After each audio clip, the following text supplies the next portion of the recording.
Hi everyone, this is Ellen. So I am trialing a new name for this Substack. The name that I was using was Running Slant, and the name that I'm trialing is called Make Running Our Yoga.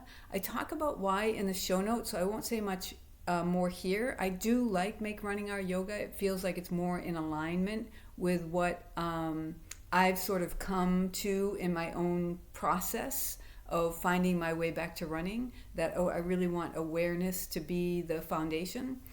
So that name fits for that reason, but I would love your feedback. Let me know what you think about it. And then for this video portion, what I want to do is just kind of walk through the pelvic movements. So the running body, I talk about the running body again in the show notes also, or in the article that accompanies this video. And so the idea that there's the shoulder girdle, the pelvic girdle, and the ankles, and actually I've added the spine and the brain also, and the article will explain that. But if we just think in terms of the shoulder girdle, the pelvic girdle, and the ankles, we can start to get to know each of the movements of those parts of our body, and then try to understand how they relate to the running motion. So what I want to do in this video is just go over the movements of the pelvic girdle, and then look at how they relate to the running motion. Okay, so there are, I can't think of the number, but there are a few different movements of the pelvic girdle. So there's posterior pelvic tilt and anterior pelvic tilt. So posterior pelvic tilt, the top of our pelvis is tipping back and down. So they talk about the water pouring out down this way in the back. And anterior pelvic tilt, the top of the pelvis is coming forward and the water is spilling out the front. So anterior pelvic tilt, posterior pelvic tilt. And then there's this hip hiking. So hip hiking and depression. So this is the hip hike, and then the depression. So when I bring it down, then it's depressing. Hip hike, hip depression.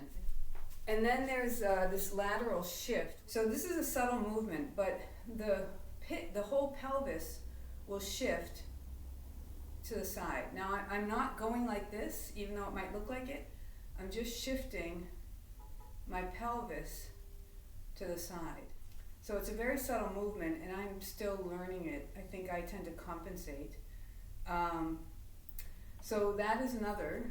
And then there is rotation of the pelvis. So rotation of the pelvis. So I'm just moving. You can think about it as a swivel. So it rotates counterclockwise, or it rotates clockwise. And again, the pelvis is working as a unit. So rotation, working as a unit. Anterior pelvic tilt, posterior pelvic tilt, the whole pelvis is working as a unit. Lateral shift, the whole pelvis is working as a unit. And I think the only exception to this is the hip hike. When I hip hike, this side has to brace. And I guess technically it's depressing, but I think that the sides can lift up, can work a little bit independently when doing the hip hike. I could have that wrong, but that's my understanding right now. So then there's what they call circumduction, which is essentially combining all of those movements. So this is essentially you're doing circles with your hip, of your pelvis. But this is combining all of the movements. So when I go so here, I'm sort of shifting out a little bit, and then I'm anterior pelvic, so shifting out, anterior pelvic tilting a little bit, and then I'm just sort of circling around. I'm sort of shifting over to the other side, and then I'm lateral shifting, and then I'm posterior pelvic tilting. And then if we add in a rotation along with that, so I know this is like a very, provocative motion or whatever, but so then we can add into those, we can add in rotation, which just emphasizes the whole movement. So those are the movements of the pelvis as I am understanding them. So now I'm adding in the rotation. As I'm understanding, and then of course you can go the other way. So those are the movements of the pelvis. So what's happening in the running motion? What's happening in our pelvis? If we break down the pelvic movements in the running motion, what's happening? And the idea in doing this isn't to get really granular in our thinking about our pelvic movements when we're running. It's just to educate ourselves about the movements, and it's almost like feeding information into the system. We don't have to get caught up on it, but in feeding the information into the information through this awareness exercise, our body can then that becomes information that it can then work with, like in a way that happens without us knowing, if that makes sense. So that's kind of the idea. It's kind of like this homeopathic idea. So this is how I'm thinking about this. So let's just say we're starting in the split stance, so one leg is back and one leg is forward. The first leg coming through, there's a little bit of a hip hike, and I'll exaggerate it just to show, but that's what I'm doing, exaggerating. So there's a little bit of a hip hike, and that helps with bringing the leg through.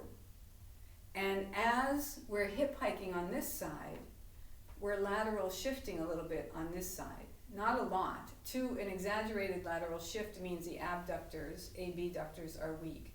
So we don't want weak. What we're really wanting is the abductors to sort of kick in to stabilize, but there is a little bit of a lateral shift. So here, and then we're bringing this through. So let's actually get back into this stance. So now we're in this this anterior pelvic tilt. That's another thing that's happening right now. So the bucket is tipping forward and the water is spilling out the front. Now this is where I was confused, because I always hear like in the running motion, one side is posterior tilting while the other side is anterior tilting.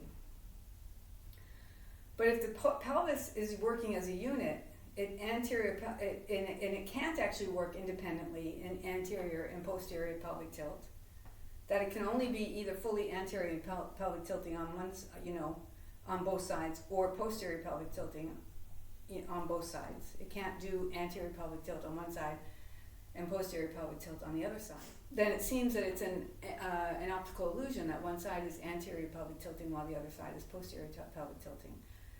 So this is kind of what I've come to after having a conversation with Claude, because I wasn't making sense of it. So it could be that this is wrong information.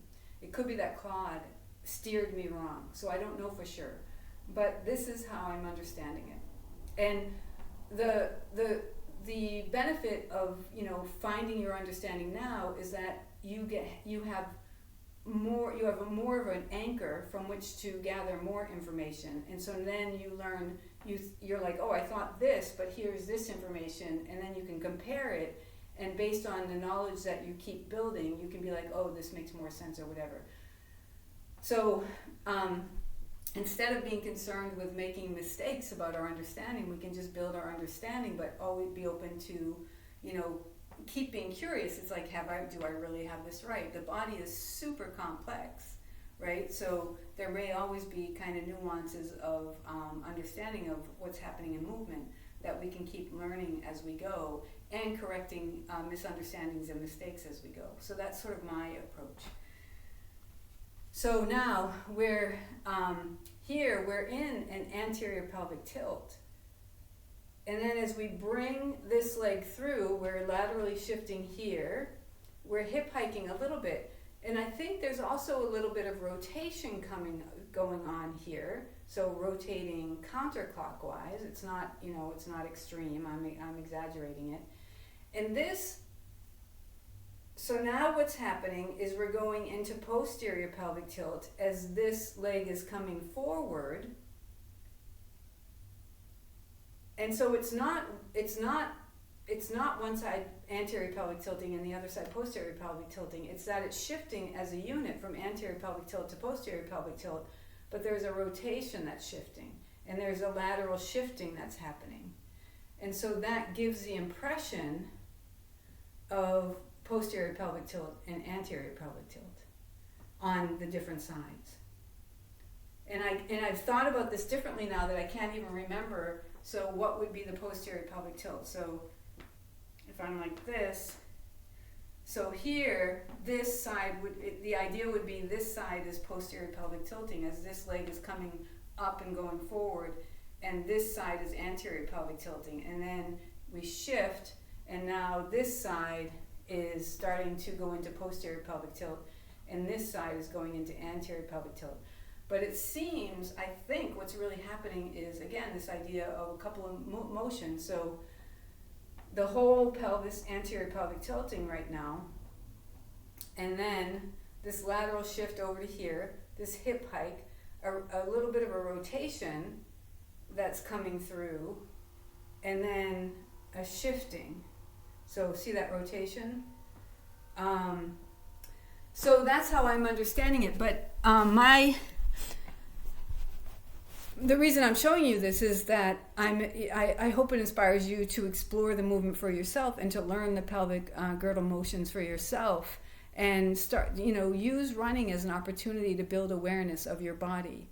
And again, the idea isn't to become granular and become obsessive about what's happening in your body when you're actually running, but it's just to kind of learn the motions. And as we learn each motion, we can learn what muscles are help make that motion happen, so we can start to learn anatomy in a meaningful way because it's connected to something we care about, which is running. And then if we get little niggles or whatever, we can kind of start to break down in the body what's going on, and what that niggle might be about, what maybe is needing to be addressed. So that's the idea of it. We are spiritual beings living in body forms, and our path here is really to enter into activities that we enjoy. So why not use those activities as a way to get to know our embodied being, rather than enter into practices that maybe are designed to help us escape our body, our physical body. So that's kind of, I guess that's my bias. That's what I'm thinking about. We have to, if we don't pay attention to our bodies, our lives can become quite unhappy and unpleasant, and we can have a lot of suffering. And so why not take the opportunity to combine the things we love and enjoy with awareness practice and build those into the things that we enjoy, rather than having to go do. And I want to be careful how I say this. I'm all for going to things like meditation centers and yoga studios and all that kind of stuff, but at the same time, why not also just bring that awareness practice, create awareness practices that are specific to our particular enjoyment, our particular passion, or the thing that we love. Instead of go there to learn the awareness and then do our thing and maybe apply the awareness, instead we sort of organically include the awareness specific to running in the running body, if that makes sense. So anyway, that's what I wanted to talk about today. So I'm just sort of building more and more, it feels like, to this idea of foundations of awareness as how we build up the running body as one possible approach. At least the one that seems like I'm going to need to be doing. And I find it very gratifying and very helpful. It sort of like dissipates the confusion. It requires attention and learning. I still struggle to kind of learn the muscles. I still get overwhelmed by all the different muscles, and I really need to just focus in on one movement and one muscle group and just learn those. But anyway, so that's part of my own story, my own journey here. But it is helpful to bringing meaning to the study of our bodies. But we bring meaning to the study of our bodies by combining the study of our bodies with the things that we enjoy doing physically with our bodies. We can't really do anything in this life without our bodies. Even lying down and resting, we can't do it without our bodies. So anatomy, as far as I know, I haven't studied science, but as far as I know, that's notoriously challenging, anatomy and physiology. And I think part of the reason is because it's not connected to anything meaningful. It's just memorizing body parts. It's like, well, let's make it meaningful. Let's apply it to something that we care about. So that's the idea. That's what I wanted to talk about today. I hope there's something useful or interesting or insightful. And remember, what I shared about the pelvic movement, that's my understanding right now. I may have it wrong. I may learn something new, etc. But hopefully the idea is to inspire you to start exploring your own body, your own running body. Okay, that's it. Take care. Bye.